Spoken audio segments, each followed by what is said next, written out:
बड़ाई को तो घटना रहलो बड़ाई का दिन भाई घटना मुझे दिन के हमरे बचावा के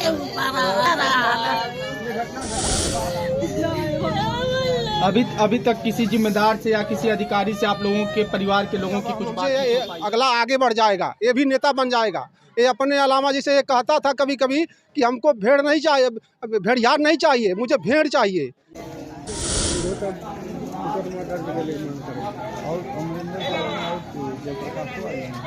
जेल में दिए थे मुकदमा 3-3 4-4 तो मुकदमा फर्जी डाल दिए थे। वो सब सोच के हत्या कर खुद को निषाद का मसीहा बताने वाले, निषादों के लिए अपने आप को न्यौछावर करने वाले, निषाद के नाम पर पार्टी बनाने वाले, अपने आप को निषाद के लिए समर्पित कहने वाले और तो और निषादों को इकट्ठा कर कर उनके वोट बैंक की राजनीति करने वाले डॉक्टर संजय निषाद अब उनके अपने बेटे को सांसद बना चुके हैं।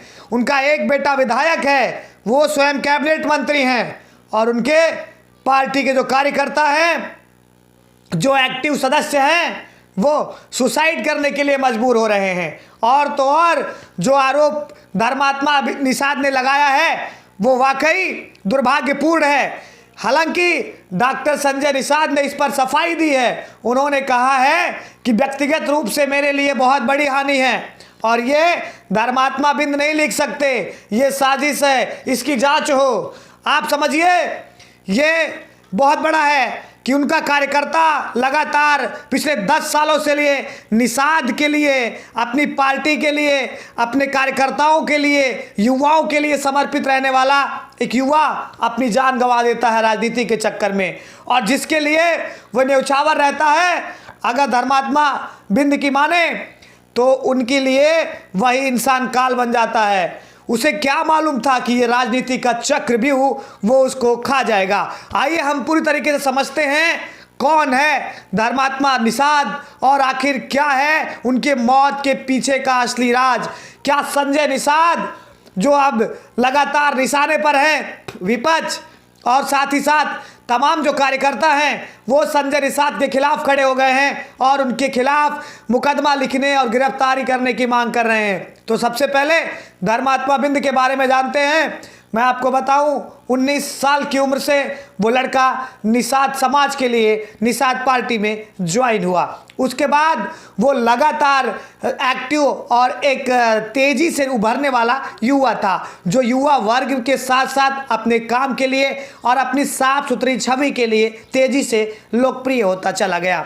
अगर माने हम धर्मात्मा बिंद की सुसाइड नोट की तो उसके बाद जिसकी लोकप्रियता को तमाम जो बड़े नेता हैं, कुछ पार्टी निषाद पार्टी के बड़े नेता का एक वक्तव्य आया होगा, आपने सुना होगा। उन्होंने कहा था कि हमें भेड़ को चराने वाला नहीं चाहिए, हमें भेड़ चाहिए।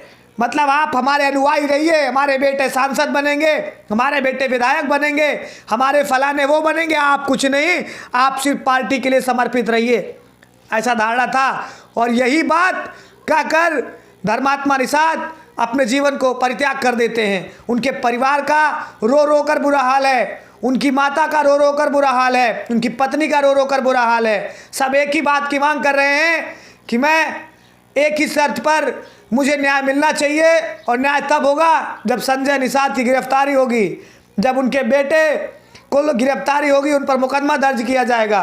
हालांकि संजय निषाद ने सफाई दी है, उन्होंने कहा है कि इसकी जांच हो। आप समझिए दोस्तों, धर्मात्मा बिंद एक होनहार कुशल राजनीतिज्ञ लड़का था। उसने अपने सुसाइड नोट में बाकायदा लिखा है कि मेरी तेजी से बढ़ती लोकप्रियता कुछ लोगों को रास नहीं आ रही थी, कुछ लोगों का मतलब संजय निषाद और उनके बेटे प्रवीण निषाद, श्रवण निषाद से है।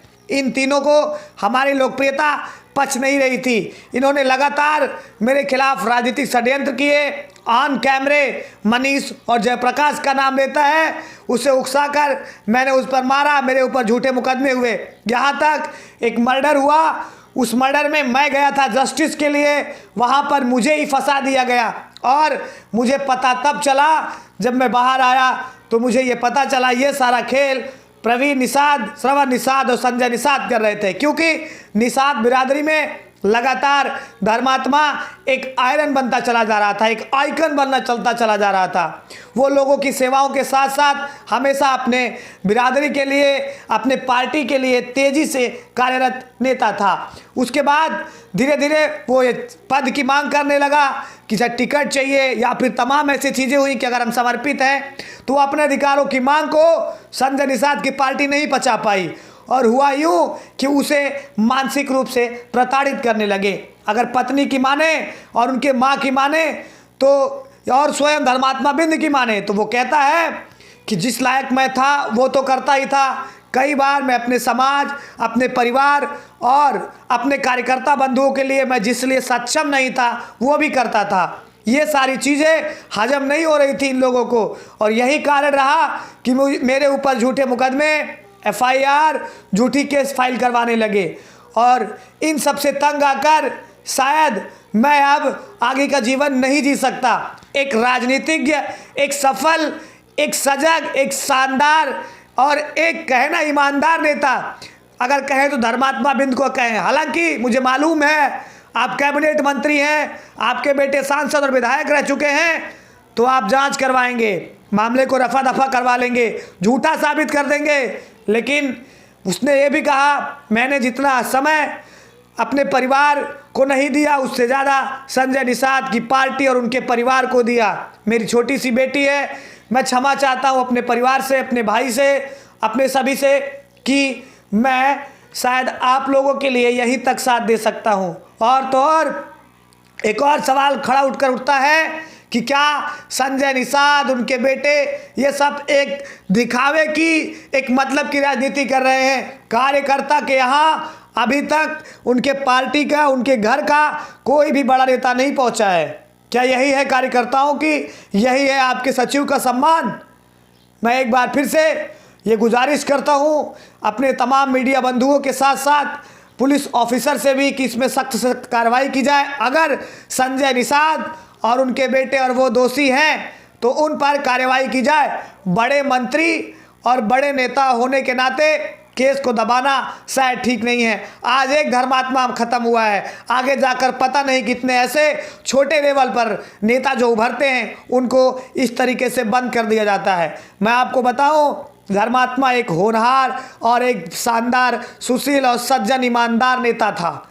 लोगों की माने तो वो लगातार लोगों के काम आना और हमेशा एक दूसरे के दुख दर्द में शामिल होता हुआ करता था। यहाँ तक धर्मात्मा उस योग्य नहीं हुआ करता था, लेकिन फिर भी जो चीज़ें उसके वश में थी, जो नहीं थी, उन सबको भी वो अपने समाज, अपने परिवार और सबसे लिए हमेशा करता रहता था। और वो मानता है कि उसका परिवार नहीं बल्कि पूरी निषाद पार्टी परिवार है।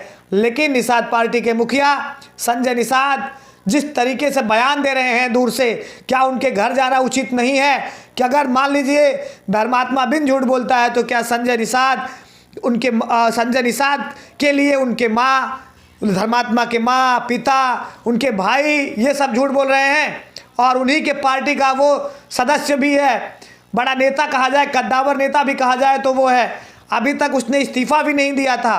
पार्टी में कार्यरत होने के बाद ऐसा करना शायद बहुत ही दुखदाई है। मैं आपको बताऊं, मानसिक रूप से इतना ज़्यादा प्रताड़ित हुआ होगा तब जाकर कोई इंसान इस कदम तक उठाता है। आप कहीं मत जाइए, हमारे साथ जुड़े रहिए। नमस्कार।